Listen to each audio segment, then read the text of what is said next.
Ground news first of the situation in Guinea-Bissau, where the army now says it has taken control of the main road leading to Guinea-Bissau's presidential palace today. This after heavy gunshots were heard in the capital. The capital has been in a state of high tension, awaiting the results of a presidential election in which both the major candidates are claiming victory. Hundreds of people have reportedly fled the capital. Guinea-Bissau has just exploded into the headlines, and not for the reasons the world hoped. On the morning of the 26th of November 2025, soldiers surrounded the presidential palace. Moments later, gunshots echoed through the capital. By afternoon, the president was under arrest, and the army was on national television, declaring that they now had total control of the country. The timing was no coincidence. Just 3 days earlier, the nation had held one of its most bitterly contested elections. Both the sitting president and his main rival claimed victory.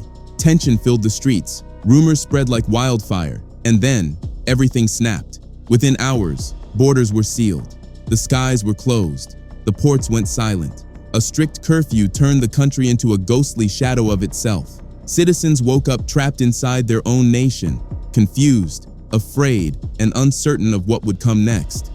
In today's documentary, we dive deep into the question everyone is asking. Why did this coup happen? What triggered it? And how does Guinea-Bissau's collapse fit into the wider wave of political instability sweeping across Africa? Let's begin. The tension didn't start on coup day. It began 3 days earlier, 23rd November 2025, when Guinea-Bissau held its general elections. Voters lined up with hope. They believed their ballots would decide the country's next chapter. But by nightfall, that hope began to crack. The race was tight. President Umaro Embaló faced off against his main challenger, Fernando Dias. Two men, one nation, and a storm building underneath. Then came the first shock. Even before the official results were announced, both men declared themselves winners. President Embaló's camp moved first. "There won't be a second round," said his spokesperson, Oscar Barbosa. "The president will have a second mandate." Hours later, Dias responded with equal force, posting a video to social media. "This election has been won. It has been won in the first round. 2 competing victories, 0 confirmed results, and a country suddenly trapped between 2 presidents, with the truth nowhere in sight." This was the spark that lit the fuse. As the claims of victory grew louder, something else began to rise in Guinea-Bissau: doubt. Civil society groups, election observers, and ordinary citizens started asking hard questions. Was this vote truly fair? Was it transparent? Or had the system already chosen its winner? Many opposition parties had been pushed out of the race. Ballot irregularities were reported. The atmosphere thickened with mistrust. Across the country, fear began to spread. People worried the election would be stolen. Supporters of both sides braced themselves. Whispers of possible conflict swept through neighborhoods, markets, and crowded streets. And watching all of this, from the shadows, was the military. Silent, uneasy, and increasingly convinced that the situation was spiraling out of control. Then came 26 November 2025, the day everything shattered. Just after dawn, gunfire echoed across Bissau. Shots near the presidential palace, more near the headquarters of the election commission. Panic spread instantly. Witnesses reported soldiers moving through the capital in formation. Moments later, uniformed troops stormed the presidential palace itself. The presidential guard tried to resist, but they were quickly overwhelmed. Inside his office, President Umaro was found and arrested. In a matter of minutes, the nation's leadership had fallen, and Guinea-Bissau entered one of the darkest chapters in its history. Minutes after the palace fell, every television screen in Guinea-Bissau flickered to the same broadcast. Uniformed officers sat behind a long wooden desk. Their faces were firm, unreadable. The military now had total control of the country. Borders closed, airports shut, seaports silent. The entire nation locked down in a single stroke. They suspended the electoral process. They dissolved state institutions. And they introduced a new ruling body with a chilling name: the High Military Command for the Restoration of Order. For many citizens, this moment was terrifying, but not surprising. Years of instability, mistrust, and political chaos had pushed Guinea-Bissau to the edge. What began as a normal election had finally snapped into a national breaking point, and the army seized that moment. Soon after, the military returned to state television. This time, their spokesperson, Dennis Nkanha, head of the new command, addressed the country. His message was simple and explosive. He claimed the army had uncovered a plot to manipulate the election results. A plot, he said, involving powerful national politicians, foreign actors, and even a well-known drug lord. According to Nkanha, this conspiracy threatened the integrity of the nation itself, and the military, he insisted, had no choice but to intervene. With that, democracy was placed on hold, institutions were dissolved, and Guinea-Bissau stepped into a new, uncertain chapter, one where the military, not the ballot box, decided the future. As the dust settled over Bissau, the military moved fast. They sealed every border, land, sea, and air. A nationwide curfew locked millions of people indoors. Radio stations went silent. Television programs were cut. Independent media was shut down. For all practical purposes, Guinea-Bissau had slipped into martial law. The new ruling body, the High Military Command for the Restoration of Order, announced it would govern the country until the situation is normalized. What that meant? No one knew. But one thing was clear. The military is now in full control of Guinea-Bissau. Like many junta leaders across the Sahel, the soldiers framed their takeover as a mission to save the nation. They claimed they were stopping corruption. They claimed they were restoring order, and they insisted they were preventing a stolen election. But whether the people actually believe this story, or whether they see it as just another power grab, is a question only time will answer. Meanwhile, as the military held its press conferences on state TV, there was one voice missing from the country: President Umaro Sissoco Embaló. He was outside Guinea-Bissau when the coup erupted, and from abroad, he released a message, sharp, emotional, and aimed directly at the junta. What he said next would ignite an even bigger political storm. From abroad, President Embaló fired back. To him, this was not a military intervention. It was a direct attack on democracy, and on him personally. He claimed that soldiers loyal to the coup leaders had gone to his residence and arrested him. And had he not left the country when he did, he believes the situation could have turned deadly. Embaló didn't hold back. He said the timing of the coup was no coincidence. It happened days after the election, when the nation was already anxious, divided, and unsure of what would come next. He argued the military took advantage of that moment, a moment when Guinea-Bissau was at its weakest. From his point of view, the army didn't save the country. They destroyed the democratic process. He accused the coup leaders of trying to take control of the election results for their own gain. He even used a chilling phrase, calling them a criminal group hiding behind the uniform. And he didn't stop there. Embaló accused certain politicians of collaborating with the military, plotting together to seize power. These politicians, he said, feared losing the election and were willing to throw the entire country into chaos just to keep themselves relevant. In his eyes, this coup wasn't born out of patriotism. It was born out of fear and ambition. From his safe location abroad, President Embaló made one thing absolutely clear.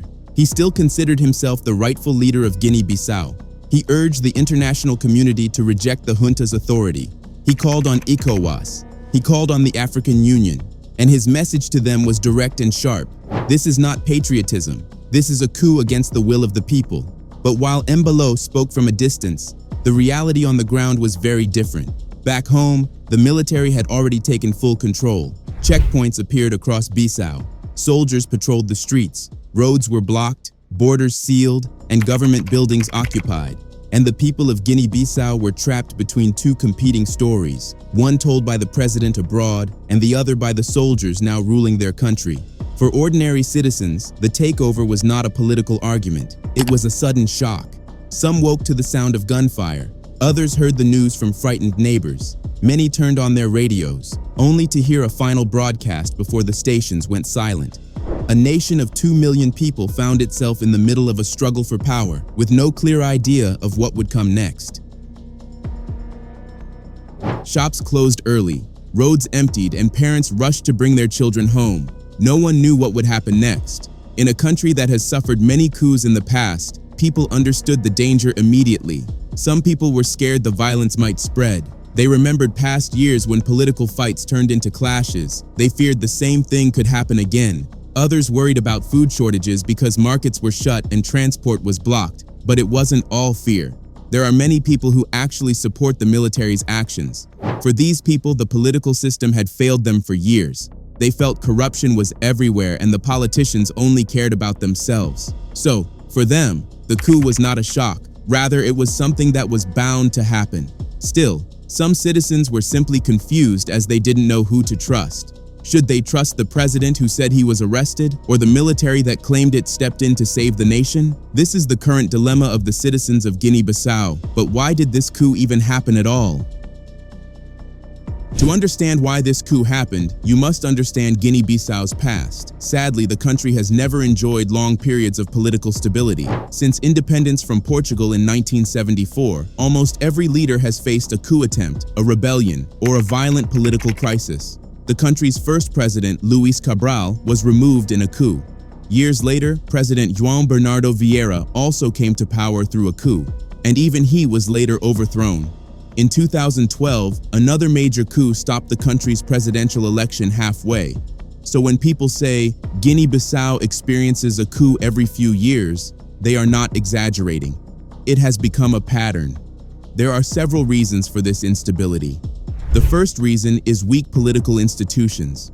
The constitution, the courts, and the parliament are not strong enough to solve political disagreements peacefully. When politicians fight, they don't go to the law. Rather, they turn to the military. Second, Guinea-Bissau has a long history of army involvement in politics. Soldiers believe they are protectors of the state, and they often step in when they think politicians are failing. This makes coups more likely. Third, the country struggles with poverty, unemployment, and social tension. When people are not doing well economically, it becomes easier for political groups to use the military to gain control.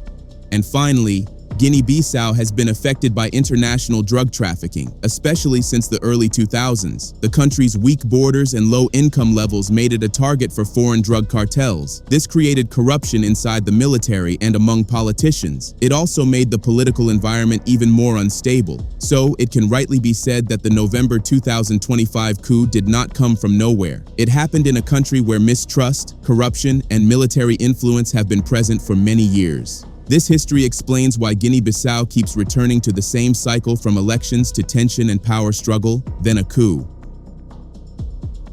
But how has the world reacted so far? Well, the moment the news broke, reactions started coming from across Africa and around the world. Guinea-Bissau is a small country, but its instability affects the whole region, so global leaders moved fast to respond. ECOWAS, the West African regional body, was the first to react. They condemned the coup immediately. They said military takeovers are not acceptable in West Africa anymore. ECOWAS called for calm and demanded the soldiers return power to civilians. They also warned that the coup could bring more instability to a region already struggling with coups in Mali, Burkina Faso, and Niger. Next was the African Union. Just like ECOWAS, the AU called the coup a serious violation of democratic rules. They asked the military to stop interfering with the election process and respect the constitution. The AU said the people of Guinea-Bissau deserve peace and stability, not more conflict. The United States has also released a statement. Washington said it was deeply concerned and urged a quick return to democratic order. The US warned that coups only make life harder for citizens and could lead to sanctions. The European Union also gave a similar message. The EU asked the military to restore civilian rule and reopen political space. They also said the safety of citizens must be protected at all costs. Even Portugal, the former colonial power, joined in. They said they were following the situation closely and wanted a peaceful solution. Their responses are, however, not surprising. All of these organizations and institutions have always been strong proponents of democracy.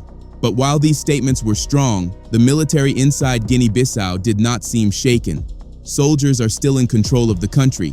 The army is still in power. The big question is, will the soldiers listen and return power to civilian rule, or will they hold on to power no matter the cost? It will be interesting to see how it all plays out. Now, what does this mean for Africa? The coup in Guinea-Bissau is not just a national problem, it shows a bigger issue that is affecting the entire African continent. In the last few years, Africa has seen more coups than any other region in the world, and according to analysts, each new coup makes the continent weaker. But the issue is not about the countless rise of the coups. The issue is the loss of trust in democracy. When elections keep ending in military takeovers, people start to believe that voting does not matter. They feel that their voice means nothing because politicians and soldiers will always fight for power behind closed doors. Right now, Guinea-Bissau is standing at a crossroads. The military is in control. The president is outside the country, and the people are waiting to see what direction their nation will take. But one thing is clear: nothing will be easy from this point forward.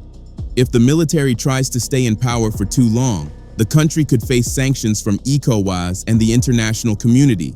This would hurt the economy and make daily life even harder. If they agree to hand power back to civilians, then the next challenge will be holding a free and fair election that everyone can trust. But Guinea-Bissau's crisis is not just their own. It is a mirror of what is happening across Africa.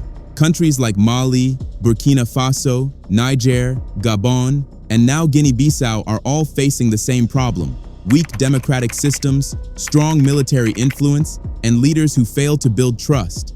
The future of the region depends on one question: can African nations break this cycle? Breaking the cycle means strengthening institutions, it means making elections transparent, it means reducing corruption, and most importantly, it means giving young people hope so they don't feel trapped in a system that never changes. Guinea-Bissau has a chance to rebuild. But rebuilding will require courage, unity, and real leadership, not just from politicians and soldiers, but from the people themselves. The coming weeks and months will determine whether the country steps into a new future or falls back into the same old pattern of conflict and coups. What are your thoughts? Let us know in the comments section below. Don't forget to like this video, drop a comment, and subscribe to our channel.